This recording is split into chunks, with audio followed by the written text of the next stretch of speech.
I podden Min resa följer vi en persons psykedeliska resa.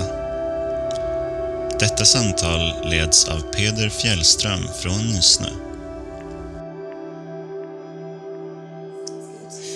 All right, Rachel, hi and welcome. Thank you very much. I mean, I'm in your home here in Stockholm, but welcome to the podcast. Thank you very much. I'm really happy to be able to talk to you about this, actually. So where's a good point to start? Where do we start? What's a good place? Oh my goodness, where to start? Well, I guess I had an experience this summer, a few months ago, and the experience was so profound for me, and it feels like it's changed me in a huge way, that afterwards I really had this huge kind of urge and craving to not just to talk about my experience, but to talk with others about theirs and hear about what other people had gone through as well. And I guess just to have this kind of sense of, understanding and acknowledgement as well to what happened. That was probably the first thing that I felt when I kind of woke up the next morning, was that I had to acknowledge it. You know, this just happened, and I had to respect it and acknowledge that it existed, that it was real. And so that's kind of part of why I, wanted to be on this podcast. And since it happened, I also feel this kind of, I guess this sort of mothering need in a way to tell people about how psychedelics can really sort of help people. I mean, I don't think that they're the answer, but I certainly think that they can bring a new kind of perspective and clarity to people. And there's still so much kind of misunderstanding and stigma around it. And I realised that the best way to kind of, break that down is to talk about it. So that's kind of where I am. So if you think back on this experience that we referring to is something that took place this summer, right? Correct. So it's a couple of months ago. Yes, exactly. So it's quite fresh. Well, if you look back on the Rachel that went into this experience, who was that? If you can paint with your words a little bit about. So I've lived in different countries for the last kind of 10, 11 years. So I'm not a stranger to kind of living abroad.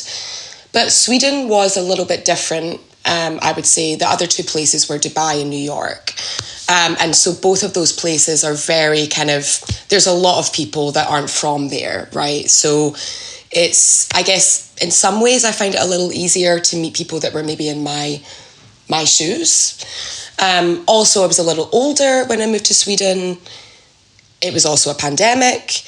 And of course, language barrier. I mean, it's not a problem here, but, there's just these little things that kind of add up that I guess made me feel a little more insecure than I usually would socially. It was a strange time, I think, in general. So, kind of not socializing for quite a long time as well. I think that had an added element to it as well. I'm actually a little bit of an introvert at heart. I mean, I'm extroverted when I speak, but I do like to be, I do like my own time and recharge on my own and things like that. So I think it was definitely probably just a combination of all of those things. And also moving here with a partner, he grew up here. So at first I was just kind of like his girlfriend, because that's how it was his friends, etc. So I think that was something as well that was in my head, that I was kind of just I wasn't my own identity. I was kind of like attached with him. And that was something that I think was really important to me, that I was able to be independent of him in terms of my own friends and how people saw me and things like that. So I think it was a number of things. So while I've been used to adapting in different places socially, this was a slightly more difficult time, I would say, for sure. So going into this experience, what happened? If you try and set the setting, where are we? Okay, so we were out in Germany with some friends, and we had been at a kind of festival where there was a lot of workshops, and it was a very, very kind of community-driven festival. And that morning, my partner and I went to a connections and couples workshop that morning. And it was really, really lovely. A therapist kind of, did some exercises with us about connection. And we got to draw some pictures of each other, what it means for you, what it means for me. And it was just a really, really nice kind of start to the day. And then we had some food, we saw our friends, and it was a really, really beautiful summer's day. And in the afternoon, we decided to take some LSD. So we took the LSD. Everyone was very, very happy. And we kind of, wandered around the environment, taking in those beautiful trees. The trees actually became a very, very big part of it later on, but these beautiful old trees that we were just in awe of. And there was some nice music, so we were listening to music, and everything was kind of, I guess, as you would expect an LS trip to be. It was beautiful, it was fun, it was visual, it was peaceful. It was really, really, really magical. And that was kind of it for most of the day. Nothing kind of crazy exciting as you would expect. It was actually towards the end of the day that things got a little bit crazy. So we decided to kind of take a pause and kind of go back to where we were sleeping, and kind of just rest for a little bit. We were a little bit exhausted. So we said goodbye to everyone and we walked back to where we were sleeping. And as we were about to kind of go in and rest, I got this sense come over me all of a sudden that it felt like my soul or something inside me was fading out of my body. And there were these kind of like black jagged edges like in my vision on the sides, and they were kind of like closing in, like they were getting like a little closer and closer.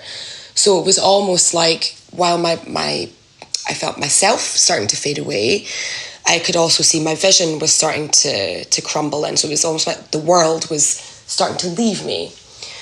And I think that you could say, was it like dying? I think that's a fair kind of analogy. It was a dying like feeling of leaving. And so I was with my partner and I got this sense of this feeling, and I said to him, can you just stand with me for a second and just hold me? And he said, yes, of course. And I couldn't really get out anything else than that, but I just had to say, I need you to stay with me. And I was afraid, but I also knew that I had to let it go, that I had to go with it, that I couldn't fight it. Because I have had a psychedelic experience before where I got a similar kind of feeling, and I did fight during that. I was scared, I was screaming, I'm gonna die, and I really fought it, and that was a very, very, very difficult time. And it wasn't until the end of that, where I was so exhausted that I had to let go, that everything became peaceful, etc. So I learned a lesson from that one that you have to let go. So I knew kind of what to do in a sense. So I put my head onto my partner's chest to try and kind of just kind of let it all out. And as I did so, I didn't actually feel his physical chest on my head. When my head hit his chest, it felt like air like it just blended into, the air. It was just like energy. And I remember letting out this really big, sigh and breath as I did that. And visually, it's difficult to kind of remember, but everything became muddled up, abstract. I think I must have closed my eyes. And in that moment, I think that's when the death, if you want to call it that, occurred. And I don't know how long that happened for when I was kind of in this state. But then when I came up, I knew that I had been taken somewhere else, that I'd been taken to, I would like to say, the other side. And when I say that, when I opened my eyes, I still could see everything around me. It was still the same place that I was, but it was on the other side of that place. And I knew that. I could feel it in my being. And it was my partner that had taken me there, because he was the one that had held me when I had died. He was the one that was strong, that was like, holding me. And then he was there when I was, had gone to this other place. So by this point, we actually moved inside and we lay down. And so I was kind of just like lying down, trying to sleep, but obviously I was not sleeping at this point. And so here I was in this other world. And it was this world of just sheer love and warmth and just belonging. And I remember saying to my partner, and I don't think I actually said this to him, or if I said it in my head, but I said, "Oh, you've taken me to the other side. You've been here the whole time." And he said, yes, I have. We all have. Everyone here that you're with, all of your friends, or even the new people that you've met, we're all here. We've always been here, and you're one of us, and we want to bring you over to this other side. And I was like, wow, you've chosen me to come with you. I was blown away by being sort of chosen, and not chosen, to be kind of stand out from everyone else, but chosen as an equal in this other place where everything is peaceful and loving. And so it was in this kind of very big bliss for a very long time. And at one point, I remember saying or feeling that I loved my partner so much that I was letting him into my mind. So I was kind of like, here you go, I'm handing over my whole mind and heart and body and soul to you. Like, it's all love here. I've got nothing to hide, kind of thing. And I remember getting this feeling of him swimming through my thoughts and my body. And we had this, it was kind of like a telepathic conversation almost. We talked about things, about us. And I think that the workshop from that morning had actually set a lot of the intentions of the conversations that we had, because we were talking about, I see you like in this way and you see me in this way. And it was almost like a therapy session at one point. So we had this really beautiful conversation. And then we were kind of in these kind of gates of, if you want to call it heaven, fine, but sort of at the gates of heaven, about to go into some sort of afterlife forever. And, there was a presence of God or some sort of, higher being. And it was like we were about to kind of take hands and off we go, step into the forever. And we were literally about to do that. And as we're about to go, God says, wait, hold on. Before you go, what about your mother? And I said, well, what? What do you mean? Well, you can only have one person that you're going into this afterlife with. So Are you leaving your mother? Who is she going to go with? It's like, no, wait, hold on. No. Of course I don't want to leave my mother. No. Oh, but she'll go with her partner. Yeah, no, that'll be fine. And then God's going, are you sure? And then my partner is starting to say, what, are you not going to choose me? Are you not going to choose me? No, are you doubting like that it's us? And then this black jagged edge thing came back, and it was like time was starting to tick, and I had seconds to decide, who are you going to leave alone? Your mother or your partner? And then my sister came up, and then it was like, what about your sister? And boom, and boom, and boom, and all of these people started, I could see their faces. Are you going to leave them alone? Are you going to leave them alone? And I'm like, no. Wait. And it was terrifying. It was a horror. It felt like, and if I didn't decide anyone, then I would be alone forever. So this kind of battle continued for hours and hours and hours, and it ended up being a kind of fight of kind of trying to prove my love, like, but I love you in this way, and I love you in this way, and of course I choose you, and I don't want you to be alone. And a lot of it was me kind of having to fight my cause or prove my love for each of these people, and especially my partner, because ultimately it was him that I wanted to go to this afterlife with. And so this went on for a very, very long time. And when I was having these kind of conversations and fights, if you want to call it that, I learned about conversations that I had to clear up with certain people in my life. And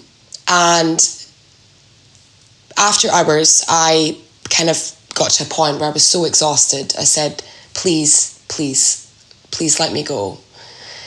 And then God, or LSD, or whatever you want to call it, said, okay, listen, I'll make a deal with you. I'll let you go, but on the promise that you're going to come back. We've done really good work today, and I think that you know what it is that you have to do, like conversations and things that you have to have. So you go away and you do what you got to do, but you have to come back. You're not done yet. And I was like, okay, fine, fine. Then I'll promise to come back when I'm ready. And then I was released, and then everything calmed down. And it's taken me a little while to process a lot of like the meaning of that, but I've realized that I've carried a lot of guilt with me for a long time because I've lived abroad for the best part of 10, 11 years. Over the years, I have had this guilt of not spending enough time at home with my family, or not seeing enough of my friends that live across the world. And so I think that was a big part of it, was that you don't need to choose. There's no one person over the other. There are different kinds of love, and they don't have to win over something else. And I think that I have carried this belief with me for such a long time, that there's always got to be one winner kind of thing. And that's not the case. But I didn't realize that until I had gone through this experience of being at heaven's doors and having to be faced with a choice of letting somebody down, and carrying that guilt with me forever. And I think really what it's about is I don't have to choose one person. It's not about a choice. It's just about being who you love, and it doesn't have to work in that way. So yeah, that plus a lot of the relationship stuff, and of course the acceptance as well of you've been taken over to this other place now with all these people. We want you here. You're one of us. That was really quite something. So yeah. So redefining love. Yeah, with myself, and with other people, and also understanding that love can take so many different forms. in so many different ways, and that's okay. You know, there's space for everything. Which was, it seems so obvious, but it's one thing saying it, and it's another thing really understanding it. And I think that's one of the biggest things with psychedelics in general is when you're a kid and your parents say, one day you'll understand. But then when you have those moments, I get it now. I really do understand what they meant. That's kind of what psychedelics, I think, can bring, is this, it's a new weight to words and meanings to words that you didn't really understand before. And I think that love is definitely the biggest one of all of that. That you're really only holding yourself back from your own beliefs that you've carried throughout your life for whatever reason that is, and that there's another way that's actually quite simple and good. It's very, very hopeful, I think. Well, yeah. It sounds like a long experience you had. Yes, it definitely was. With many twists and turns. Yes, it was. And, I have to say there were moments where with the dying moment and when I had to choose and the time ticking, it was like a spiral of helplessness and fear and loneliness. I felt the very depths of what it could be like to be left alone or not be chosen or leaving someone else behind. And I think that in some ways it gets to a lot of people's biggest fears.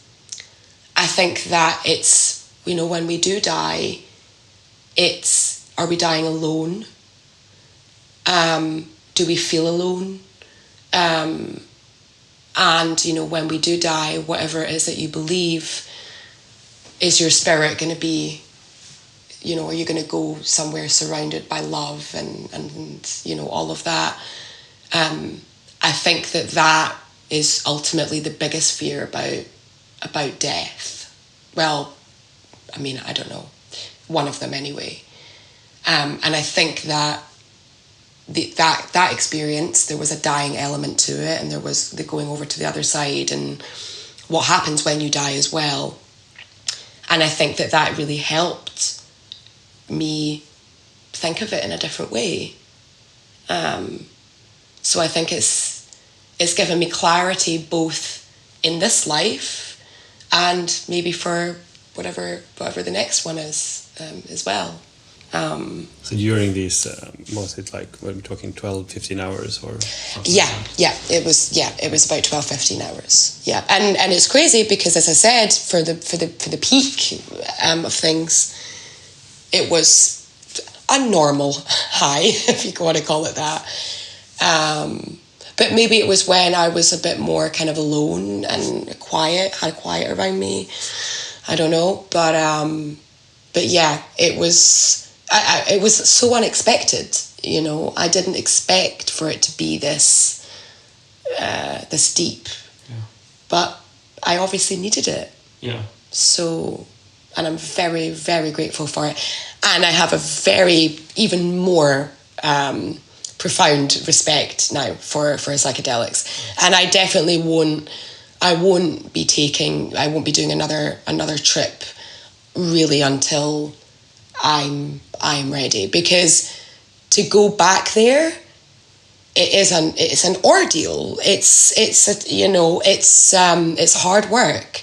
It's exhausting. It's frightening, but it's also, I also know that I need to be there as well when I'm ready, and I'm not chasing it. It could be years, before I'm ready again. I think I'll know when I'm ready. But in the meantime, I've got plenty of work to be doing and things that I'm kind of manifesting now in my life, in my daily life. And I'm grateful enough that it's given me that. for sure. Yeah. So I'm curious also about your relationships, like with your partner and the people that you met during the trip. How have the relationship changed? I would definitely say, just for me, even I feel even more connected to these people. The friends that we were there with. Since then, I feel that we've really deepened our friendships. Not just because of the experience, but I just feel that we see each other a lot. We're talking more. We have really meaningful conversations. We care about each other, and we live our friendships through the caring for each other. I think that with my partner, I mean, I don't know if maybe he won't give you the same answer, but I feel that I like to think that I'm being more aware of him, maybe just listening to him that little bit more, being a little bit more tuned in with him, being more aware of myself, how I'm feeling and how that might affect him. As I say, it's these little things, but I think that they really make all the difference. It gives you a kind of extra consciousness or awareness. How am I interacting with someone else? And not in like a paranoid sense, but just in a more kind of, it's just a greater sense of awareness of yourself. And realising, your words, how you say things, how you listen to people, how you give people space, they can, have a great effect on people.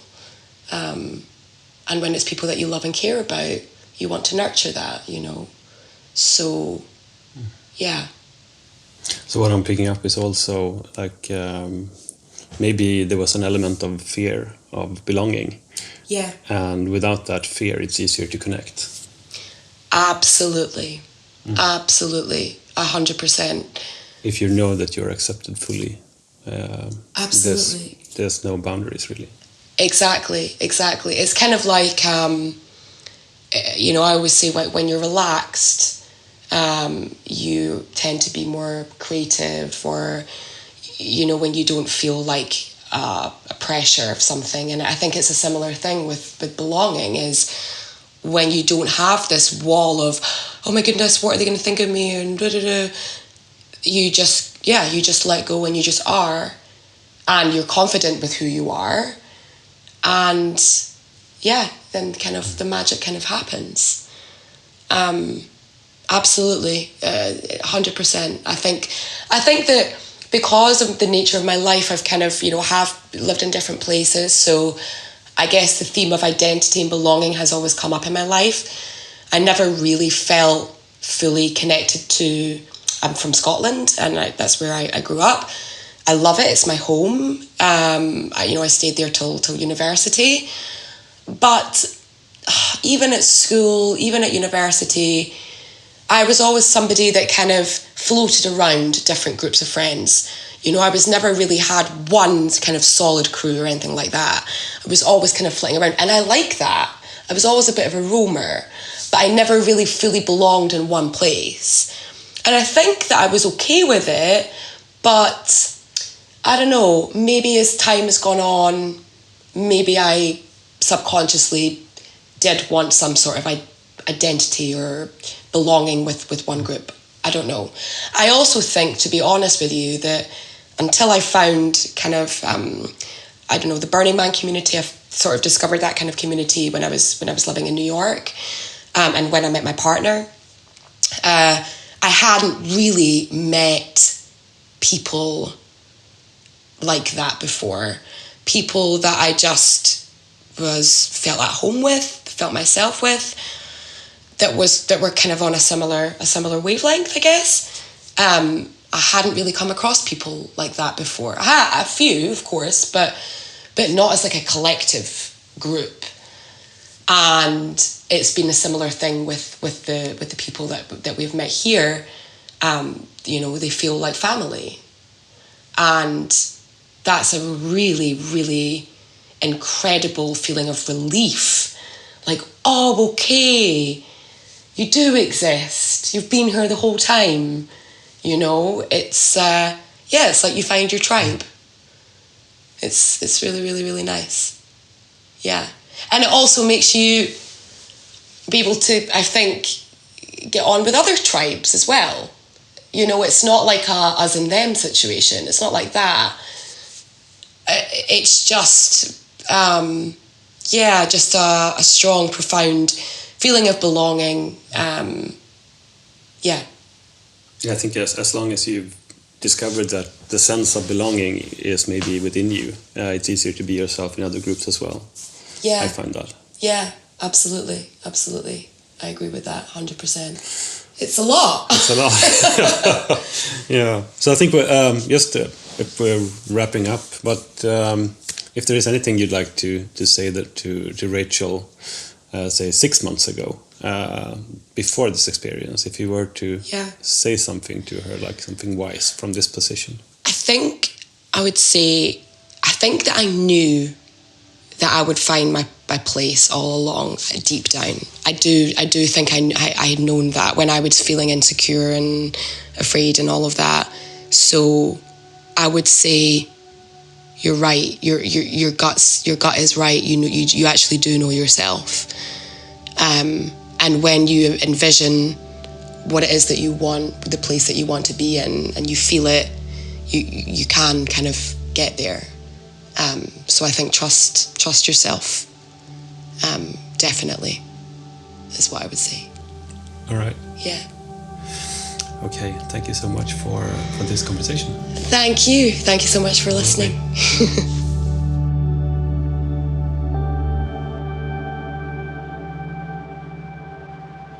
Podden produceras av företaget Nysnö. Läs mer om oss och vår verksamhet på www.nysnö.se.